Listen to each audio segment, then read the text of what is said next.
এবারে গা ছমছমে পরিবেশ, রাতে এই মন্দিরে আসা কিন্তু অত্যন্ত বিপজ্জনক হয়ে উঠবে। কারণ যদিও ভগবানের শরণাপন্ন হলে সব বিপদই কেটে যায়, কিন্তু তবুও লাইট বা কোনো রকম কিছু পাহারাদার বা কোনো কিছুই এখানে দেখতে পাচ্ছি না।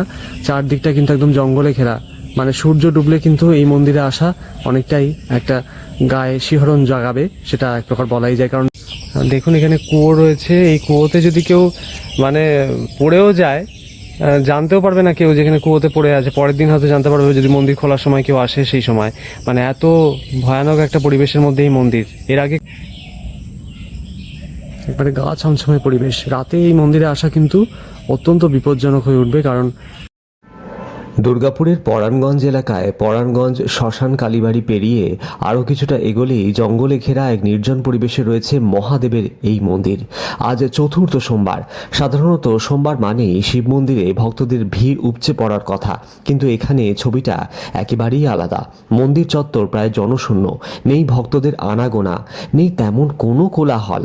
চারপাশে শুধু গাছপালা আর নিস্তব্ধতা। মাঝে মাঝে সেই নীরবতাকে ভেঙে দিচ্ছে পাখির ডাক।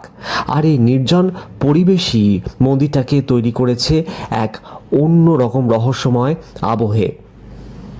এই মন্দিরে আসার রাস্তাটিও বেশ দুর্গম, সরু মেঠো পথ ধরে যেতে হয় বেশ খানিকটা।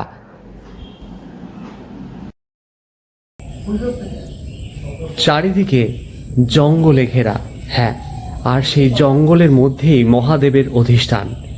আজ এমন একটা মন্দিরে চলে এসেছি যা দেখলে আপনাদের সত্যি শিহরণ জাগবে শরীরে। কারণ এই মন্দিরে কিন্তু সেইভাবে মানুষজনের যাতায়াত নেই, শুধুমাত্র বিভিন্ন তিথিতে বা বিভিন্ন অনুষ্ঠানের সময় এই মন্দিরে আসেন অনেকেই পুজো দিতে। তবে এমনি অন্যান্য সময় কিন্তু এই মন্দির একদম সুনসান, খাঁ খাঁ করছে গোটা মন্দির চত্বর। দেখলেই আপনাদের কিন্তু একটা গা ছমছমে অনুভূতি হবে। চার চাকা গাড়ি নিয়ে ঢোকা কতটা সম্ভব তা নিয়েও রয়েছে সংশয়। বাইক, স্কুটি কিংবা সাইকেলে করে যাওয়া তুলনামূলকভাবে সহজ হলেও সংলগ্ন এলাকার বাসিন্দা না হলে এই পথ খুঁজে পাওয়াটাও বেশ কঠিন। তবে সবচেয়ে অবাক করার বিষয় হলো আজ সোমবার, আর আজকের এই সফরে মন্দিরে গিয়ে কোনো সেবায়িত বা নিরাপত্তারক্ষী অথবা মন্দিরের দেখভালের দায়িত্বে থাকা কোনো পাহারাদারের দেখা মিলল না।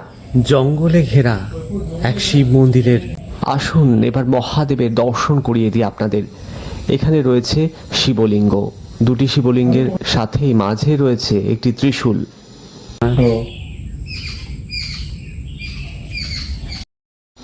প্রাচীন এই মন্দিরের ভৈরবতলা।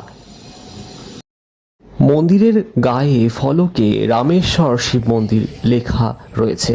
তবে এই মন্দিরে ভয়ের কিছু আছে কি না সেটা বলা কিন্তু কঠিন, কিন্তু পরিবেশটা যে বেশ গা ছমছমে সেটা অস্বীকার করার কোনো উপায় নেই। তাই প্রশ্ন এখন একটাই, এত নির্জন জঙ্গলে ঘেরা এই মহাদেবের মন্দিরে কি নিয়মিত পুজো হয়? কেনই বা চতুর্থ সোমবারেও এখানে এতটা নিস্তব্ধতা? এই রহস্যের উত্তর জানতে হলে আপনাদেরকেও একদিন আসতে হবে দুর্গাপুরের পরাণগঞ্জের এই নির্জন মহাদেবের আস্তানায়। এখানে রয়েছে পৃথক নাট মন্দিরও, এবং যাদের স্মৃতির উদ্দেশ্যেই নাট মন্দির নির্মিত হয়েছে তাদের ফলকে নামও লেখা রয়েছে। তবে পরে স্থানীয় সূত্রে একটি বিষয় উঠে এলো, এখানে প্রতি বছর দুর্গাপুজোর সময় অষ্টমীর দিন বাৎসরিক পুজোর আয়োজন থাকে এবং ভৈরব বাবার উদ্দেশ্যে বলিও হয়। এখানে কিন্তু বলির সম্ভবত আয়োজন ছিল। দেখুন এখানে কুয়ো রয়েছে, এই কুয়োতে যদি কেউ মানে পড়েও যায় জানতেও পারবে না কেউ যেখানে কুয়োতে পড়ে আছে। পরের দিন হয়তো জানতে পারবে যদি মন্দির খোলার সময় কেউ আসে সেই সময়। মানে এত ভয়ানক একটা পরিবেশের মধ্যে এই মন্দির।